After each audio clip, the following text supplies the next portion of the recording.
चलिए लेखिका रीता कुमारी जी के कथा संसार में सुनते हैं उनकी एक और कहानी, एक प्यार ऐसा भी। कहानी सुनाने से पहले आप सबों से अनुरोध है कि अब तक आप सबों ने इस चैनल को सब्सक्राइब नहीं किया है तो सब्सक्राइब कर लें, लाइक कर लें और अपने कमेंट लिखना तो बिल्कुल ना भूलें। तो चलिए सुनते हैं लेखिका रीता कुमारी जी की कहानी, एक प्यार ऐसा भी। वीकेंड पर केशव ने पास के ही एक पिकनिक स्पॉट पर जाने की योजना बना डाली। दोनों बेटों को हॉस्टल में भेज देने के बाद से मैं भी अपने को घर में काफ़ी अकेला महसूस करने लगी थी, इसलिए झट से जाने को तैयार हो गई। दूसरे दिन सुबह सुबह ही वहाँ जाने के लिए हम तैयार होकर निकल पड़े थे। अभी आधा रास्ता भी तय नहीं हुआ था कि एक छोटा सा लड़का तेजी से कार के सामने से रास्ता पार करने के लिए दौड़ पड़ा। केशव ने उसे बचाने की बहुत कोशिश की, जिसके कारण कार रास्ते के किनारे से लगे पत्थर से जा टकराया और लड़के को हल्का सा धक्का लग ही गया और वह औंधे मुंह सड़क पर जा गिरा। केशव की कोई गलती नहीं थी, फिर भी देखते देखते लोग कार के आसपास जमा होने लगे। मैं बुरी तरह घबरा गई थी। तभी वहाँ पर एक पुलिस की गाड़ी आ लगी, जिसमें से 4-5 पुलिसकर्मी जीप से उतरकर वहां आ गए। उन लोगों ने बीच बचाव कर मामला को शांत किया और हम दोनों को सुरक्षित अपनी जीप तक ले आए।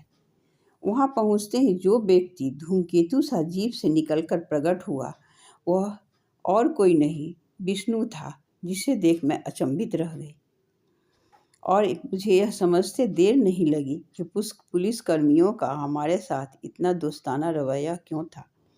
पुलिसकर्मियों को हमारे क्षतिग्रस्त कार के विषय में कुछ निर्देश दे वह हम दोनों को अपनी जीप में बैठाकर अपने घर ले आया। वहां पहुंच आनन फानन में केशव को लगे थोड़े बहुत चोटों पर मरहम पट्टी करवा दिया। हमारे लिए उसने इतना सब कुछ किया, फिर भी मैं हमेशा की तरह उसके लिए एक छोटा सा शब्द धन्यवाद तक नहीं बोल पाई। दरअसल कहीं न कहीं मेरे मन में हमेशा से अपने आप को उससे विशिष्ट समझने का दर्प रहा, जिससे उसकी विनम्रता में भी उसकी दीनता नजर आती थी। आज उसका सौम्य व्यक्तित्व, वैभव, उच्च पद और शालीन व्यवहार ने मेरे सारे दर्प को धराशायी कर मुझे पूरी तरह निरुपाय बना दिया था, जिससे चाह कर भी मैं कुछ बोल नहीं पाई थी। उस पर उसके सांवले चेहरे पर जरी 2 आँखों की मूक उपालब मुझे बेचैन किए हुए था। तभी वहाँ उसकी पत्नी रेवा और उसका गोल मटोल सा बेटा अनु आ गया। रेवा का सुंदर मुखड़ा, आकर्षक व्यक्तित्व और विनम्र व्यवहार ने मेरे रह सहे दर्द को भी चूर चूर कर दिया। रेवा एक डॉक्टर थी जो पास के ही एक हॉस्पिटल में काम करती थी, फिर भी उसने हमारे आतिथ्य में कोई कमी नहीं छोड़ी। रेवा के सामने मैं खुद को काफ़ी बौना महसूस कर रही थी। थोड़ी ही देर में विष्णु और केशव ऐसे घुल मिलकर बातें करने लगे मानो बरसों के बिछड़े 2 आत्मीय स्वजन हो, और मेरा अचंभित मन यही सोच रहा था कि मात्र 10 वर्षों का समय क्या आदमी को आपादमस्तक बदल सकता है। कभी घिसे बदरंग कपड़े और पैबंद लगे जूते पहनने वाले विष्णु पुलिस की वर्दी में काफ़ी स्मार्ट लग रहा था। पुलिस की ट्रेनिंग ने ठोक पीट कर उसके श्यामल चेहरे को पौरुष के तेज से दीप्त कर उसके व्यक्तित्व को एक नया आयाम दिया था। फिर भी उसकी मुस्कान अभी तक उतनी ही स्निग्ध थी। जब रेवा किसी काम से उठकर अंदर चली गई तो भारी बोझ लिए मेरा मन उद्देश्यहीन यहाँ वहाँ भटकता विस्मृत शहर मुजफ्फरपुर के उस मकान में जा पहुंचा, जिसके पड़ोस में मेरी सबसे अच्छी दोस्त नेहा रहती थी। विष्णु नेहा जी के ताऊ जी की इकलौती संतान था। उसके माता पिता गांव में ही रहकर खेतीबाड़ी का काम देखते थे और विष्णु गांव से ही 10वीं की परीक्षा पास करने के बाद आगे की पढ़ाई के लिए शहर में रह रहे अपने चाचा आदित्य बाबू के पास आ गया था। लेकिन उसका घर में उसकी चिंता करने वाला कोई नहीं था। बस 2 जून खाना और रहने की जगह भर मिल गई थी, जिसके एवज में उसे उस घर का आटा पिसाना, बिजली बिल जमा करवाना जैसे कई काम दिए जाते थे। उसी दुर्अवस्था में भी उसने अपना आत्मसम्मान नहीं खोया था। यहाँ वहाँ ट्यूशन कर पढ़ाई के लिए पैसे इकट्ठे कर लेता था। थोड़े बहुत पैसे गांव से भी आ जाते थे, पर गांव की अपेक्षा शहर में उसके खर्चे भी काफ़ी बढ़ गए थे। बातों ही बातों में एक बार नेहा ने मुझे बताया कि विष्णु भले ही गांव में रहकर पढ़ा था, फिर भी गणित और अंग्रेजी विषयों का ज्ञान उसे बहुत अच्छा था। पर उसके हाव भाव और हुलिया को देखकर अच्छे परिवार में, जहाँ से उसे अच्छे पैसे मिल सकते थे, वैसी जगहों पर लोग उसे पढ़ाने के लिए रखते ही नहीं थे। तब न जाने क्यों मेरे अंदर उसकी मदद करने का जज्बा सा उमड़ पड़ा था, और माँ को समझा बुझाकर मैंने अपने दोनों छोटे भाइयों सोनू और मोनू को पढ़ाने का काम उसे दिलवा दिया था। घर के बगल में ट्यूशन मिल जाने से उसे भी अच्छे पैसे मिलने लगे और समय की बचत भी होने लगी। उसे चाहे जो फ़ायदा हुआ हो या न हुआ हो, पर हमारे घर के लिए वो अच्छा खासा मनोरंजन का साधन बन गया था। जब भी वो सोनू मोनू को पढ़ाने आता, मेरी छोटी बहन कोमल उसे चाय और नाश्ता देने के बहाने वहाँ के 2-4 चक्कर लगा ही आती, और साथ ही ले आती हंसी का पिटारा। कभी कहती, दी आपने उसके अलबेले जूते देखे हैं? अपने फटे जूते पर कैसे तरह तरह के स्टिकर चिपकाकर जूते को बदल दिया है, कर नया बनाए हुए है। कभी कहती, दी आप जानती हैं इतनी ठंड में भी अपने शर्ट की आस्तीन क्यों मोड़े रहता है? क्योंकि उसके शर्ट की आस्तीन ही फटी हुई है। एक बार जब जाड़ा समाप्त होने पर भी वो अपना पुराना हाफ स्वेटर पहने रहता। जाने किस बेताल से कोमल को पता लग गया था कि उसका शर्ट पीठ पर से फटा है, जिसके कारण वो स्वेटर पहने रहता है। माँ को मालूम हुआ तो उन्होंने दूसरों का मजाक उड़ाने के लिए कोमल को अच्छी खासी डांट पिलाई, और महीना पूरा होने से पहले ही विष्णु को ट्यूशन के पैसे पकड़ा दिए। दूसरे ही दिन स्वेटर उतार वह नया शर्ट पहन कर आ गया। वह जितना ही अपनी कमियों को ढकने का प्रयास करता, कोमल की तीक्ष्ण निगाहें उसे उतनी ही गहराई से बेधती। ऐसा नहीं था कि विष्णु हम लोगों की हरकतों और व्यंग्यबानों से अनभिज्ञ था, लेकिन जानबूझकर अनजान बना कोमल के व्यंग्यबानों को अपनी बेवजह की हंसी में छुपाने का प्रयास करते रहता, जैसे कुछ जानता ही ना हो। उस दिन मेरा जन्मदिन था। किसी तरह सोनू मोनू से विष्णु को मालूम हो गया था। सुबह सुबह 2 बेहद सुंदर पीले गुलाब को पत्तों से सजाकर मुझे भेंट किया। कोमल को अच्छा मौका मिल गया। उसके जाते ही शुरू हो गई, दी एक बात कहूँ, इतने सुंदर फूल खरीदने की तो इसकी हैसियत नहीं है। जाने किस बाग का नगीना चुरा लाया है। खुदा ना खास्ता अगर आप इन फूलों को अपने बालों में लगाकर घर से निकली और सड़क पर इन फूलों का असली मालिक मिल गया, तो सोचिए क्या दृश्य होगा। खुद तो डूबेगा ही, आपको भी ले डूबेगा। मेरे डांटने पर भी उस पर कोई असर नहीं होता था। दी आप मुझे चाहे जितना डांट लीजिए, और उस अहमक को अपने आसपास मत फटकने दीजिएगा, वरना किसी दिन ऐसे ही चोरी किए गए फूलों पर अपना दिल ही रखकर आपके सामने पेश कर देगा। गुजरते समय के साथ वो हमारे परिवार में पूरी तरह घुल मिल गया था। फिर भी कोमल की अनियंत्रित वाणी कभी कभी मुझे चौंका देती। कहीं वास्तव में वह मुझसे प्यार तो नहीं करने लगा, क्योंकि वह घर के अन्य लोगों की अपेक्षा मेरा कुछ ज़्यादा ही ख्याल रखता। मेरे छोटे बड़े हर काम में वह मेरा साथ देता, यहाँ तक कि एक बार मेरा और उसका बीए फाइनल ईयर की परीक्षा का सेंटर एक ही कॉलेज में पड़ा था, और भूल से मेरा एडमिट कार्ड घर पर ही छूट गया। उसे लाने के चक्कर में वह पूरे 10 मिनट लेट से परीक्षा हॉल में पहुंचा, पर उसके चेहरे पर शिकन तक नहीं आई। मेरे लिए इतना सब कुछ करने के बाद भी उसने हमेशा मेरे और अपने बीच की मर्यादा को बनाए रखा, कभी अपने प्यार का इजहार नहीं किया। फिर भी मैं उसके दिल में बसे प्यार को अच्छी तरह भाप गई थी। इसके इस दुस्साहस पर गुस्से के साथ साथ मन ही मन हंसी भी आई थी। अपनी हैसियत जाने बिना लोग कैसे कैसे सपने देखने लगते हैं। गांव में प्रकृति की गोद में पले बढ़े विष्णु का दिल अबोध शिशु सा निष्कपट और निर्दोष था। फिर भी शादी जैसी बातों के लिए हम दोनों के बीच कोई साम्य नहीं था।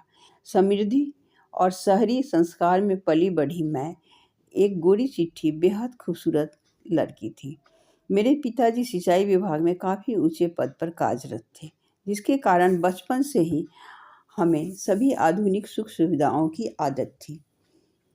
वहीं विष्णु का सांवला रंग, उठने बैठने का सलीका आधुनिक मान्यताओं से पूरी तरह भिन्न था। साथ ही देहाती संस्कार ग्रस्त तन मन और अभावग्रस्त कम पढ़े लिखे माता पिता की संतान होने के कारण वो हमेशा अभाव में ही पला बढ़ा था। एक दिन जब मैंने अपने दिल की बात कोमल को बताया तो वो आश्चर्य से उछल पड़ी और तुरंत बोली, अच्छा ये मूंग और मसूर की दाल, इसलिए जनाब आपका इतना ख्याल रखते हैं क्योंकि वो आपके साथ के सपने देख रहे हैं। देखने दीजिए, सपनों पर भी भला कोई प्रतिबंध है, कोई भी देख सकता है। विष्णु के मन की बात समझते ही खुद ब खुद मेरा व्यवहार उसके प्रति रूखा हो गया था। उसी दौरान बीए का रिजल्ट भी आ गया था। विष्णु पूरे यूनिवर्सिटी में प्रथम स्थान प्राप्त किया था। मुझे भी फर्स्ट क्लास मिला था। इस रिजल्ट ने हम दोनों के बीच अचानक उग आए बेगानेपन को थोड़ा कम कर दिया। अभी मैं आगे की पढ़ाई के लिए सोच ही रही थी कि मामा जी केशव का रिश्ता मेरे लिए ढूंढ लाए थे और मेरी शादी केशव के साथ तय हो गई थी। पापा ने ढेर सारे काम विष्णु को भी पकड़ा दिए थे। वह चुपचाप कामों में लगा रहता, लेकिन उसके चेहरे की उदासी और मायूसी मुझसे छुपी हुई नहीं थी। फिर भी प्रभुता के मद में अंधी मैं जानबूझकर अपने ससुराल की शिक्षा, पद और समृद्धि का गुणगान कर उसे आहत करती रहती। कभी कभी मुझे लगता था वह मुझसे कुछ कहना चाहता है, पर कुछ भी कह नहीं पाया। मेरी शादी से एक दिन पहले माँ की तबीयत खराब हो गई और उसे गांव जाना पड़ा। लेकिन आज तक मुझे लगता है कि वो अपने माँ की तबीयत के खराब होने का बहाना करके शादी से बचने के लिए वहाँ से चला गया। मेरी शादी के तुरंत बाद उसे पटना के एक प्राइवेट फर्म में नौकरी मिल गई और वह मुजफ्फरपुर छोड़कर पटना जा बसा था। देखते देखते 2 वर्ष गुजर गए। एक दिन अचानक कोमल का फोन आया। दी, एक खुशखबरी है। वह आपका road Romeo Vishnu IPS officer बन गया है। उसकी इस आशातीत सफलता पर खुश होने के बदले मुझे एक तमाचा सा लगा, क्योंकि मैंने हमेशा उसे अपने से कमतरीन समझा। इसलिए खुश होने के बदले उद्विग्न मन से व्यंग्यबान ही निकले। कभी इस तरह की नौकरियां कॉन्वेंट प्रोडक्ट को ही मिलते थे, अब तो गांव गंवई के लोग भी आईपीएस का तगमा लगाए घूमते हैं। हालांकि मैं खुद ही समझ रही थी कि मेरा सिद्धांत विहीन ईर्ष्यालु वक्तव्य मेरी आत्महीनता को दर्शा रहा था। वह भी उस विष्णु के लिए जो हमेशा निष्काम भाव से मेरे लिए कर्म करता रहा, पर उस मेरा ईर्ष्यालु मन उसे स्वीकार नहीं कर पाया। कभी कामना और शक्ति से रहित उसका निश्चल प्यार भले ही मुझे नहीं बांध पाया था, लेकिन वर्षों बाद भी विष्णु की आंखों में उसी प्यार को देख उसका दंश मुझे आज महसूस हो रहा था। सच पूछो तो किसी भी प्रेम की पूर्णता उसके प्रेमी के निष्काम और अभिलाषा शून्य प्यार में ही होती है, जिसे घमंड में आकर ठोकर मारने के बाद उसके लिए ताउम्र मैं तरसती रही। केशव ने चाहे मुझे जितना भौतिक सुख दिए हो, पर वह प्यार कभी नहीं दे पाया जो विष्णु के खामोश प्यार दे गया। अब भी वह उस प्रेमी के श्रेणी में खड़ा था जिसका प्रेम अगर उसे प्राप्त न हो और दुनिया के भीड़ में खो जाए तो भले ही वह जीवन में आगे बढ़ जाता है, पर अपने अंतःचेतना में उसकी पहचान ताउम्र समेटे हमेशा अपना सब कुछ अर्पण करने को तैयार रहता है। उस समय मेरे मन में एक भट्ठी सी धधक रही थी, जिसमें सारी यादें गर्म शीशे सा उबल रहा था। तभी रेवा की आवाज़ ने मुझे चौंका दिया। वो मेरी तरफ चाय का प्याला बढ़ाते हुए बोली, विष्णु आपकी जितनी बड़ाई करते थे, पर उससे कहीं ज़्यादा आप अच्छी हैं। बिना वजह बड़ाई करना तो विष्णु की आदत में शुमार है। मेरी इतनी सी बात ने रेवा को बोलने का सूत्र थमा दिया। आपकी इस बात से मैं पूरी तरह सहमत हूँ। विष्णु का स्वभाव ही ऐसा है, जिन्हें दूसरों में सिर्फ गुण ही दिखाई देते हैं। वह किसी के लिए दिल में कोई शिकवा नहीं रखते।